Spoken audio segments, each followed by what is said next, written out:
기도하겠습니다. 사랑과 은혜가 풍성하신 하나님 아버지, 오늘 저희들 이 시간 불러주셔서 또 주님 예배드리게 하심을, 영상으로 또 예배드리게 하심을 감사드립니다. 이 시간 주님 아버지 말씀을 들음으로 인해서 그 말씀대로 저희가 살아갈 수 있도록 주님께서 인도하시고 역사하여 주시옵소서. 감사드리고 귀하신 예수님 이름으로 기도드렸습니다. 아멘. 이 시간 함께 나누실 말씀은 누가복음 10장 17절에서 24절까지 말씀입니다. 누가복음 10장 17절에서 24절까지의 말씀 한 절씩 교동하시고 마지막 절은 함께 읽으시겠습니다. 70인이 기뻐하며 돌아와 이르되 주여 주의 이름이면 귀신들도 우리에게 항복하더이다. 예수께서 이르시되 사탄이 하늘로부터 번개같이 떨어지는 것을 내가 보았노라. 내가 너희에게 뱀과 정갈을 밟으며 원수의 모든 능력을 제어할 권능을 주었으니 너희를 해칠 자가 결코 없으리라. 그러나 귀신들이 너희에게 항복하는 것으로 기뻐하지 말고 너희 이름이 하늘에 기록된 것으로 기뻐하라 하시니라. 그때 예수께서 성령으로 기뻐하시며 이르시되 천지의 주제신 아버지여, 이것을 지혜롭고 슬기 있는 자들에게는 숨기시고 어린아이들에게는 나타내심을 감사하나이다. 옳소이다. 이렇게 된 것이 아버지의 뜻이니이다. 내 아버지께서 모든 것을 내게 주셨으니 아버지 외에는 아들이 누구인지 아는 자가 없고 아들과 또 아들의 소원대로 계시를 받는 자 외에는 아버지가 누구인지 아는 자가 없나이다 하시고, 제자들을 돌아보시며 조용히 이르시되 너희가 보는 것을 보는 눈은 복이 있도다. 내가 너희에게 말하노니 많은 선지자와 임금이 너희가 보는 바를 보고자 하였으되 보지 못하였으며 너희가 듣는 바를 듣고자 하였으되 듣지 못하였느니라. 아멘. 17장을 시작하면서 예수님께서는 70명의 제자들을 각 동네와 지역으로 파송하십니다. 그리고 오늘 본문에서 파송 나갔던 70인의 제자들이 돌아와서 자신들에게 있었던 일들을 예수님께 보고하는 장면이 나옵니다. 파송 나갔던 70인은 자신들이 귀신을 쫓아냈음을 이야기합니다. 예수님의 이름으로 그 귀신에게 나아갔더니 귀신이 그들에게 항복했다는 것입니다. 예수님께서는 그 말을 들으시고 사탄이 하늘로부터 번개와 같이 떨어지는 것을 보셨다고 말씀하십니다. 그리고 그들에게 뱀과 정갈을 밟을 원수를 이길 능력을 주셨기 때문에 그들을 해칠 자가 결코 없을 것이라고 말씀하시죠. 여기서 보면 제자들은 귀신이라고 이야기하고 예수님께서는 사탄이라고 말씀하십니다. 귀신은 타락한 천사를 이야기합니다. 그래서 진리를 왜곡시키고 세상은 물론 인간들의 마음과 육체를 지배하여서 타락하게 만들어 멸망하게 만듭니다. 사탄도 이와 비슷합니다. 그러나 귀신과 사탄과 다른 것은 사탄이 귀신들의 우두머리라는 것입니다. 귀신이 사탄의 지배 아래 있으면서 세상에서 사람들을 괴롭게 하는 것입니다. 그래서 귀신이 쫓겨나는 것, 죽기는 사탄이 곧 패하게 될 것을 이야기합니다. 우리가 전쟁 영화들을 보면 거기서 가장 중요한 인물은 그 전쟁의 대장들이죠. 그 대장이 혹시나 죽거나 도망쳐 버리면 병사들도 자신들을 따르던 대장이 없어졌기 때문에 겁을 먹고 도망가 버립니다. 그래서 명량이라는 영화에서도 보셨듯이 이순신 장군이 자신이 죽을 때 혹시나 자신이 죽으면 병사들의 사기가 떨어져서 그 왜군에게 질까봐 자신의 죽음을 적들이나 또는 자기 편에게 알리지 말라고 이야기하죠. 그러나 그 반대의 경우도 마찬가지입니다. 아무리 뛰어난 전략을 가진 혹은 세상에 가장 싸움을 잘하는 대장이라도 혼자 싸울 수 없습니다. 함께 하는 병사들이 있어야 수많은 적을 이길 수 있습니다. 혼자서는 아무도 이길 수 없습니다. 그와 마찬가지로 제자들을 통해 귀신이 쫓겨나게 되니까 그들의 우두머리인 사탄이 번개와 같이 힘을 잃고 번개와 같이 떨어지게 된 것입니다. 예수님께서는 그것을 보신 것입니다. 이는 하나님의 나라가 앞으로 사탄의 통치에 대하여 승리할 것을 보였다는 것입니다. 예수님께서는 하나님께서 자신을 통해 이것을 이루려 하신다는 것을 아셨고 이 승리를 과업으로 여기셨습니다. 누가복음에서 첫 부분에도 계속해서 예수님께서 사역을 시작하면서 귀신을 쫓아내시는 것을 통해 그것을 우리는 더 잘 알 수 있습니다. 그러나 예수님께서는 귀신을 이겨서 들떠 있는 그들에게 20절과 같이 말씀하십니다. 우리 20절 함께 읽어 보시겠습니다. 그러나 귀신들이 너희에게 항복하는 것을 기뻐하지 말고 너희 이름이 하늘에 기록된 것으로 기뻐하라 하시니라. 귀신들이 그들에게 져서 항복하여 떠나가는 것을 통하여 기뻐하는 것이 아니라 그들의 이름이 하늘에 기록된 것을 통하여 기뻐하라고 말씀하십니다. 이것이 무슨 말입니까?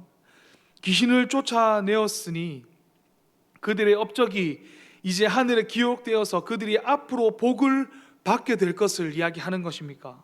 아니면 하늘에 가서 한 자리 차지하게 될 것을 이야기하는 것입니까? 아닙니다. 그것에 관하여 21절과 21절에서 알려주고 있습니다. 함께 21절과 22절을 읽어보시겠습니다. 그때에 예수께서 성령으로 기뻐하시며 이르시되 천지의 주제이신 아버지여 이것을 지혜롭고 슬기 있는 자들에게는 숨기시고 어린 아이들에게는 나타내심을 감사하나이다. 옳소이다. 이렇게 된 것이 아버지의 뜻이니이다. 내 아버지께서 모든 것을 내게 주셨으니 아버지 외에는 아들이 누구인지 아는 자가 없고 아들과 또 아들의 소원대로 계시를 받은 자 외에는 아버지가 누구인지 아는 자가 없나이다 하시고. 아멘. 하나님을 통하여 숨겨졌던 비밀, 즉 예수님께서 하나님의 아들이심을 알게 되었습니다. 그것이 어린 아이들에게만 나타나게 되었음에 예수님은 감사하고 계십니다. 어린 아이라는 것은 저번 설교 때도 이야기했지만 그 당시 제일 약자였습니다. 자신의 의견과 결정들을 이야기할 수 없고 그냥 어른들을 따라가야만 하는 존재들이었습니다. 예수님께서는 이런 낮은 자들을 위하여 그들을 구원하시기 위하여 오셨기 때문에 하나님의 아들이신 예수님을 알게 된다는 것은 자신들이 어린아이와 같은 자들이 되었고 그래서 예수님을 알게 됨으로 인하여 구원을 받게 되었다는 것입니다. 귀신들이 항복하였기 때문에 그들의 구원을 더 이상 귀신들이 막을 수 없게 되었다는 것입니다. 구원을 받아 하나님의 백성이 되어 그들의 구원을 해할 수 있는 존재가 그 누구도 없게 되었다는 것입니다. 그렇기 때문에 그들이 기뻐해야 하는 것입니다. 단순히 귀신을 쫓아내는 능력이 생김을 기뻐하는 것이 아니라 그 귀신을 쫓아냄으로 인해서 자신들이 구원을 받았음에 감사하고 기뻐해야 하는 것입니다. 그리고 예수님께서는 예수님을 알게 되고 귀신이 쫓겨가는 것을 본 그들에게 복이 있다라고 오늘 본문에서 말씀하십니다. 우리 23절과 24절을 함께 읽어 보시겠습니다. 제자들을 돌아보시며 조용히 이르시되 너희가 보는 것을 보는 눈은 복이 있도다. 내가 너희에게 말하노니 많은 선지자와 임금이 너희가 보는 바를 보고자 하였으되 보지 못하였으며 너희가 듣는 바를 듣고자 하였으되 듣지 못하였느니라. 아멘. 여기서 말하는 복이 무엇입니까? 그들이 지금 현재 일어나고 있는 상황을 보는 것, 다시 말해 귀신이 나아가고 지금 눈앞에 있는 예수님을 보는 것이 복이라고 이야기하고 있습니다. 그것이 왜 복입니까? 구약에 나오는 많은 유명한 선지자들과 임금들은 예수님을, 그 메시아를 보고자 하였습니다. 예수님께서 이루시는 그 사역들을 보기를 원했습니다. 그러나 그들은 보지 못하고 죽게 되었습니다. 보고 싶어 오매불망 하나님께 구하며 기다렸지만 끝내 보지 못하고 죽게 된 것입니다. 그래서 예수님과 그 사역을 직접 눈으로 보는 것이 복이 있다는 것입니다. 이 말씀을 통해 우리가 알 수 있는 것은 우리가 신앙생활을 하면서 어떠한 능력을 가졌다고 해서 그것이 다인 것처럼 그것으로 기뻐해서는 안 된다는 것입니다. 그것이 마치 자신을 구원해 줄 것처럼 생각해서는 안 된다는 것입니다.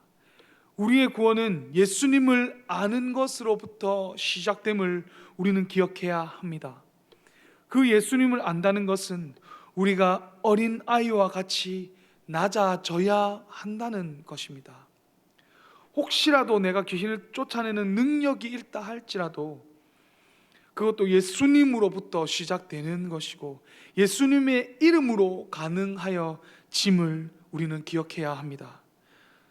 그것뿐만 아니라 우리가 교회에서 섬기는 그 모든 것들, 그 섬김의 그 모든 것들이 예수님을 통해서 가능한 것입니다. 우리의 이름으로 우리가 하고 있는 모든 사역들이 예수님을 통하여 가능하여집니다. 그러한 마음가짐과 믿음이 우리를 구원시켜 주는 것입니다. 그래서 우리는 우리의 능력에 도취되어 살아가는 것이 아니라 아이와 같이 자신의 한계를 인정하고 예수님을 아는 복을 누리는 것, 예수님을 알므로 인해 우리의 삶 가운데 예수님께서 승리하심을 보는 것, 그래서 우리가 기쁨을 누리고 구원의 복을 얻는 것, 그것이 우리가 진짜 바라야 하는 복인 것입니다. 그것이 우리가 목표로 해야 하는 그 복인 것입니다. 혹시나 지금 자신의 능력이 없다라고 한탄하고 계십니까? 그렇다면, 그리고 혹시나 자기의 능력이 없다고 해서 교회를 잘 섬기지 못하는 것 때문에 그것 때문에 가슴 아파하십니까? 그렇다면 오히려 예수님을 만날, 이것이 오히려 더 예수님을 만날 더 좋은 기회임을 기억하시기 바랍니다. 아무것도 가진 것 없는 어린아이와 같은 자들에게 찾아오셔서 예수님을 알게 하시고 그로 인해서 세상을 살아갈 능력과 힘을 주시고 또한 예수님을 위해서, 교회를 위해서 섬겨갈 수 있는 힘과 능력을 주심을 기억하시기 바랍니다. 그래서 언제나 어린아이와 같이 예수님을 아는 복을 바라며 살아가시는 저와 동호교회 성도님들 되시기를 바라겠습니다. 기도하시겠습니다. 사랑과 은혜가 풍성하신 하나님 아버지, 오늘 말씀을 통하여 저희가 또한 깨닫게 하심을 너무나 감사드립니다. 하나님, 저희가 말씀을 들은 것처럼 저희에게 예수님을 아는 복을 더욱더 허락하여 주시옵소서. 지금도 하나님 알고 예수님을 알아서 이렇게 주님께 나와 예배를 드리지만 더욱더 우리 가운데 그 예수님을 알아가는 복을 허락하여 주셔서 그래서 우리 삶 가운데 정말 구원받은 그 인생을 살아갈 수 있도록 주여 도우시고 인도하여 주시옵소서. 언제나 함께 하신 주님 아버지 믿사옵고 귀하신 예수님 이름으로 기도드렸습니다. 아멘.